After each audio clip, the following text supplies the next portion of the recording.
Ya, seperti inilah pemirsa detik-detik penangkapan preman yang menganiaya warga Jenggawah, Jember.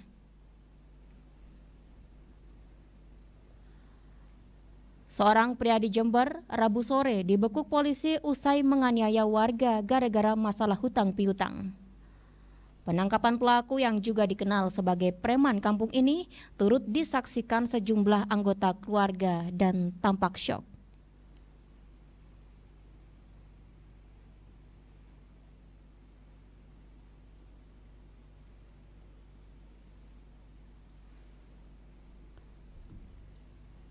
Dan untuk mengetahui seperti apa proses penangkapan preman yang menganiaya warga Jenggawah, Jember, saya akan mencoba menghubungi Kanit Reskrim Polsek Jenggawah, Jember, Aibtu Ahmad Rinto. Ya, kita masih mencoba menghubungi Aibtu Ahmad Rinto, Kanit Reskrim Polsek Jenggawah, Jember, untuk mengetahui seperti apa proses pengamanan preman yang menganiaya warga Jenggawah yang dilatar belakangi masalah hutang piutang. Ya, kita masih menunggu Aibtu Ahmad Rinto untuk berbagi informasi kepada kami mengenai preman yang menganiaya warga dilatar belakangi masalah hutang piutang di Jenggawah, Jember.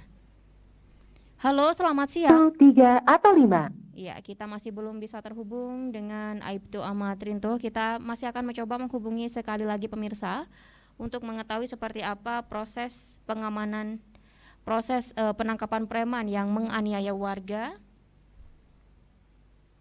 yang dilatar belakangi masalah hutang piutang di wilayah sektor Jenggawah, Jember.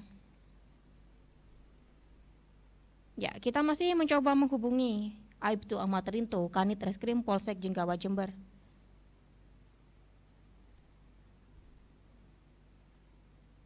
Ya, kita masih mencoba menghubungi Aibtu Ahmad Rinto, Kanit Reskrim Polsek Jenggawah, Jember, untuk mengetahui seperti apa proses penangkapan preman yang menganiaya warga Jenggawah, Jember, yang saat ini sudah dibekuk oleh polisi. Halo, selamat siang.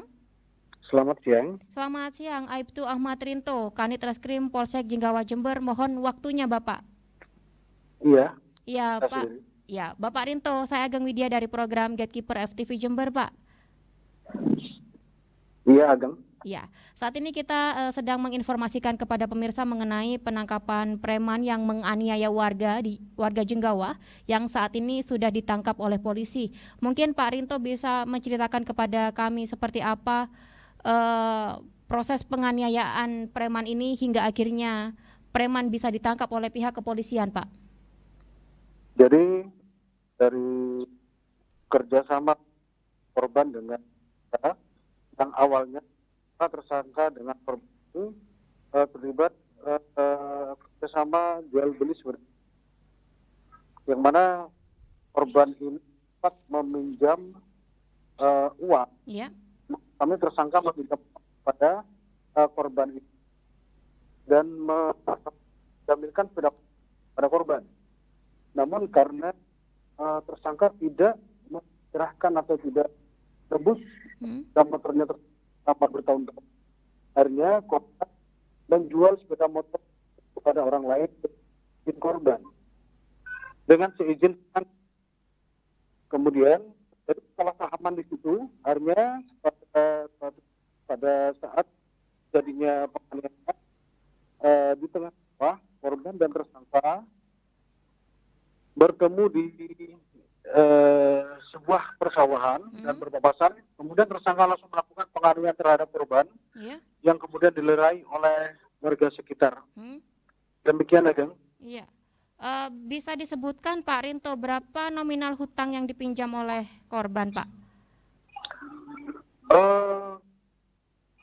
Korban meminjamkan uang kepada tersangka itu sebesar kurang lebih 4.500.000. Iya. Dan sepeda motor milik tersangka yang dijual oleh korban kurang lebih laku 4.750.000. Jadi ada selisih 250.000 di sini. Oh, baik. Karena dihitung-hitung oleh korban karena sudah sekian lama, maka uangnya tersebut diambil semua oleh korban.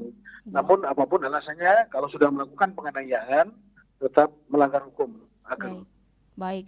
Dan menurut informasi yang kita dapatkan bahwasanya hutang antara korban dan tersangka ini sudah cukup lama seperti itu Pak Rinto ya? Betul, kurang lebih sudah 3 tahun. Dan sebelumnya tersangka ini memang terjerat pasal penganiayaan atau kasus yang sama kurang lebih 3 tahun yang lalu. Namun terselesaikan dan diselesaikan secara islah di Polsek Jenggawa juga. Baik, jadi memang tersangka ini bukan kali pertama melakukan penganiayaan pada warga ya Pak, namun yang pertama kali tidak diselesaikan secara hukum seperti itu Pak Rinto. Betul. Jadi yang pertama bisa terselesaikan dengan kekeluargaan karena korban waktu itu masih ada hubungan famili dengan tersangka. Dan tersangka di sini memang di lingkungan sekitar dia terkenal sebagai temperamental dan sering melakukan kekerasan-kekerasan di lingkungan sekitar. Dan pada saat terjadinya tindak penganiayaan Pak Rinto, seperti apa kondisi korban saat itu Pak? Pada saat korban dilakukan penganiayaan oleh tersangka ini dan TKP-nya di tengah sawah, tersangka melakukan penganiayaan dengan menggunakan tangan kosong dengan cara memukul bagian wajah sebelah kiri dengan menggunakan tangan kosong sebanyak satu kali, sehingga korban saat itu terhuyung dan roboh di pematang sawah. Untungnya ada warga sekitar yang sedang berada di sekitar TKP dan langsung melerai. Saat itu juga korban langsung melaporkan ke Polsek Jenggawa. Kemudian kita lakukan visum repertum dan kita lakukan pemeriksaan saksi-saksi. Dan kita lakukan pemanggilan terhadap tersangka ini, namun surat panggilan dari kepolisian itu malah dibuang oleh tersangka. Jadi kami memutuskan untuk langsung melakukan penangkapan terhadap tersangka H ini. Begitu Agel. Baik. Dan pekerjaan dari tersangka ini Pak, seperti apa Pak Rinto? Pekerjaan tersangka ini dia bekerja sebagai buruh tani. Buruh tani sebagai bangunan juga. Iya. Baik, dan terakhir Pak Rinto, sanksi yang nantinya akan dijerat untuk tersangka ini seperti apa Pak? Untuk sementara pada tersangka H ini kita kenakan pasal 351 ayat 1 tentang penganiayaan dengan ancaman hukuman penjara 2 tahun. Baik, terima kasih atas informasinya Aibtu Ahmad Rinto, Kanit Reskrim Polsek Jenggawa Jember. Selamat siang. Selamat siang Ageng.